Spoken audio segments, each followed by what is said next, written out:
En este vídeo voy a hablar acerca de las funciones iteradoras, una de las nuevas características que hay en la versión 1.23 del lenguaje de programación Go. Y lo voy a hacer fundamentalmente porque puede que al principio resulte un poco confusa la sintaxis, pero como casi todo en Go, cuando lo miras más de 10 segundos resulta bastante obvio. En primer lugar, ¿cuál es el objetivo que persiguen las funciones iteradoras? Estas funciones lo que persiguen es fabricar un for each o un range un poco más funcional que lo que estamos acostumbrados a ver en el lenguaje de programación Go. Es quizás precisamente parte de la razón por la cual su diseño ha sido tan polémico por parte de algunos sectores, porque consideran que Go es un lenguaje más imperativo y que tener este tipo de cosas pues, es bastante contraproducente. Pero realmente no es para tanto, y aún así nos puede sacar de algún apuro, y en cualquier caso si no te gusta, pues no lo uses y ya está. Las funciones iteradoras, sobre todo una de las características que nos aportan es que nos van a permitir simplificar la lógica cuando escribamos ciertos tipos de ranges en el lenguaje de programación Go. Esencialmente son funciones que generan sobre la marcha el siguiente valor de una secuencia sin tener que hacer lo que se hacía anteriormente de precomputar todo un array y luego iterar sobre él. Ahora directamente lo que podemos hacer es que ese range, en vez de recibir como parámetro un array que ya le hemos calculado anteriormente, le podemos pasar como parámetro precisamente una de estas funciones iteradoras y hacer que en cada iteración del range se ejecute un poquito de código para poder fabricar el siguiente elemento, cosa que puede hacer que sea algo más eficiente en algunas circunstancias. En este vídeo te voy a mostrar cómo funciona el iterador de tipo push, que es el más fácil según sus creadores y también el que más se parece a cosas que si has usado en otros lenguajes de programación te resulten similares. Si has trabajado, por ejemplo, con el for each de, por ejemplo, TypeScript o de Java, seguramente esto te resulte bastante fácil de comprender. Aunque su sistema de tipos tiene un poco de guasa, así que precisamente por eso estoy aquí contándoos esto. En primer lugar, los iteradores implementan un nuevo tipo que se ha incorporado al nuevo paquete iter que forma parte de Go 1.23. Mi editor no me lo va a mostrar porque no sabe lo que es la idea de una versión preliminar, pero por suerte tengo aquí el código para mostraroslo. Iter.sec e iter.sec2 van a ser dos nuevos tipos, que son de tipo función precisamente, es decir, son funciones. Estas funciones, como veis, aceptan como parámetro un parámetro llamado yield, cuyo tipo va a ser otra función. Y esto es lo que en otros lenguajes de programación sería la palabra clave yield. Importante tener en cuenta, yield no es una palabra clave de Go, es simplemente que es el nombre que le han dado a este parámetro.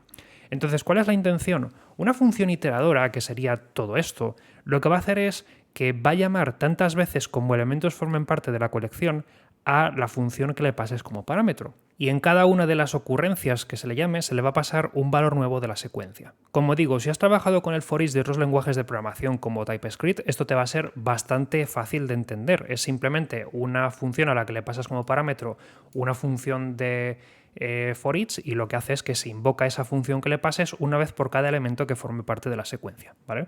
Lo que pasa es que aquí, como veis, devuelve un booleano y este booleano se usa para indicar si queremos más elementos o no.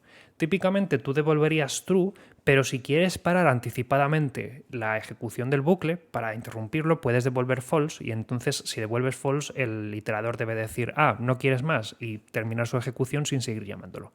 Os pongo un ejemplo. Imaginad que hacéis una función iteradora sobre los días de la semana, lunes, martes, miércoles y así hasta el domingo. Bueno, pues cuando tú la llames le pasarás como parámetro una función que recibirá el siguiente día de la semana. Es decir, que se llamará yield con lunes, luego con martes, luego con miércoles y así con todo hasta llegar al domingo, salvo que previamente tú devuelvas un falso, ¿vale? Así que vas a iterar hasta 7 veces. Y digo ese hasta porque si después del martes dices, bueno, ya he encontrado en la API lo que necesitaba encontrar, pues puedes devolver un falso y eso interrumpe la ejecución de ese iterador. La diferencia entre sec y sec2 es que sec acepta un único parámetro en su función yield, que es de tipo v, y sec2 acepta dos parámetros que son de tipo k y v. Generalmente está previsto que v se utilice pues, cuando queremos iterar sobre un valor, por ejemplo, días de la semana, mientras que sec2 lo utilicemos cuando queremos iterar precisamente sobre pares, ¿vale? Por ejemplo, el par kv como puede ser un mapa o como puede ser pues, un array donde queremos que un elemento sea el índice de la posición y el segundo elemento sea el valor que hay en esa posición. Pues como cuando haces un range de dos valores en Go para sacar lo que hay en una posición y su índice, pues exactamente igual. Entonces vamos a hacer una función para que veáis que realmente no tiene mucho más misterio. Vamos a hacer la típica función Fibonacci que sirve para generar los primeros n elementos de la secuencia de Fibonacci, que es esa secuencia donde los dos primeros elementos son 0 y 1 y a partir de ahí el tercero en adelante se calcula como la suma de los dos anteriores. Por ejemplo, 0 más 1, 1, 1 más 1, 2, 1 más 2, 3, 5, 8, 13, 21, 34. Ya no me sé más de memoria, o sea que hasta ahí.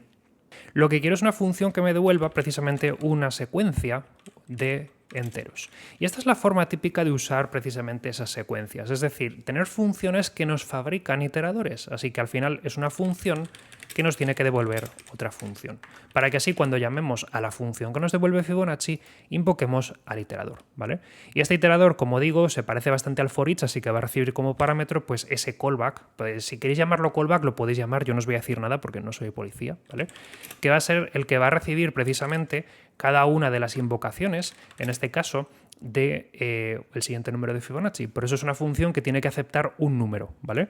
Y que va a devolver verdadero para indicar si queremos salir o no salir de antemano, ¿vale? Así que, ¿qué tiene que hacer esta función? Pues lo típico, tampoco me voy a interrumpir aquí mucho porque esto no es un curso de programación básica. Vamos a decir que M2 va a ser 0, M1 va a ser 1 y luego a partir de ahí necesitamos iterar desde 3 hasta n, ¿vale? Voy a hacerlo empezando a contar en 1, no me odiéis por eso.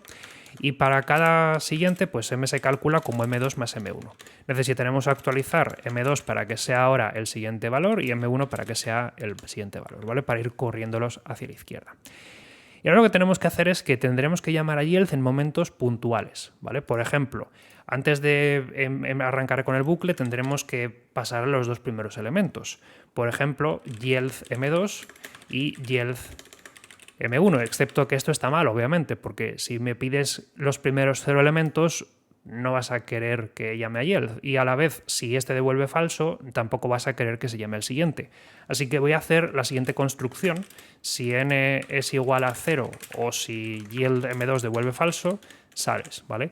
Esto es una manera de interrumpir la ejecución de toda la función. Si no quieres que te ejecute nada, lo pongo primero para cortocircuitar, o bien si después de empujarte el primer valor me has dicho que no quieres más, pues en ese caso te interrumpo, ¿vale? Lo mismo aquí, si n es igual a 1, quiere decir que no querías más elementos en primer lugar, o si después de empujarle el segundo, pues me dices que no quieres más, pues entonces también sales, ¿vale? Y ahora hay que hacer lo mismo, tendremos que empujarle la siguiente construcción, ¿vale? El siguiente valor de m, salvo que me digas que no quieres más. Si no quieres más, pues entonces podemos salir convenientemente, ¿vale? Podemos hacer incluso un break para salir del bucle for de una forma un poco más tradicional, ¿vale? Entonces aquí lo que tenemos es el típico for each por otra parte, pero visto desde dentro. Lo que hacemos es llamar a yield tantas veces como valga n, primero le pasamos el primero, luego el segundo y luego con todo, ¿vale?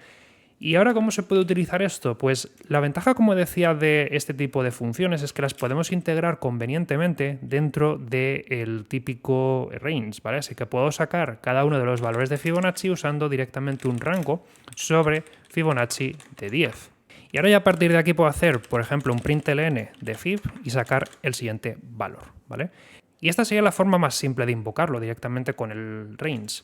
Lo que podemos hacer ahora es ejecutar esto y veréis que pues, se van a escribir los 10 primeros elementos. Y si le pongo 20, pues se van a escribir los 20 primeros elementos. Y si le pongo 1, solamente debería escribirse el 0, porque solo se devuelve 1.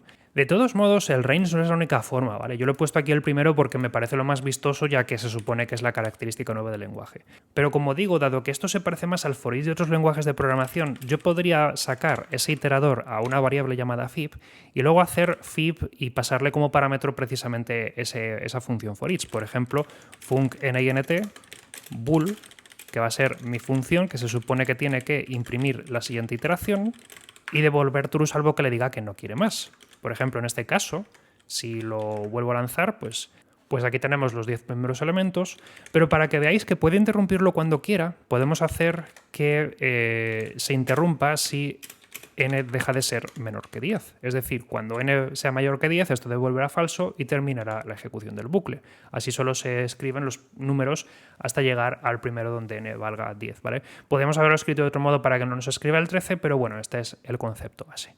Y estos serían los iteradores o las funciones iteradoras de tipo push, las más sencillas de comprender, pero como veis son las más evidentes, sobre todo si ya tienes un poquito de conocimiento previo. Y si no, aún así tampoco son tan complicadas de entender. Existen otras variantes que son las iteradoras de tipo pull, que estas las voy a contar más adelante porque realmente no van a ser tan habituales y aparte son bastante más complejas de entender y no quiero alargar demasiado este vídeo. Nada más, nos vemos en próximas lecciones, un saludo y hasta luego.